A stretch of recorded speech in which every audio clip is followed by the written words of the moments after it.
cho trẻ chơi đi mở. Thầy cô cho trẻ chơi đi mở. Thầy cô. Anh cho trẻ chơi đi mở.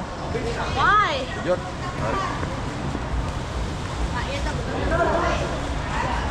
Đây là cái trên trên sân đó nhỉ? Trên lan mà trong sân này. Gương mặt tập tắc à? Nhà con tập tức. Đây là cái trong trên bao chê hai trên cái ba vân một à? Thì cô phải chơi ok mà. Thì cô.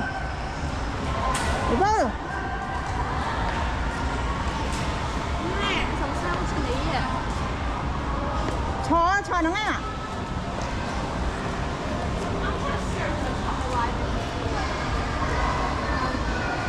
Bình, phố hỏi ta luôn này.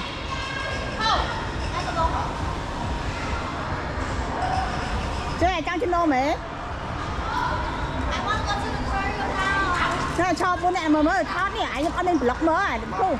Đây các bạn. Rồi chân. Hi guys, we are in the amusement park now. Yay!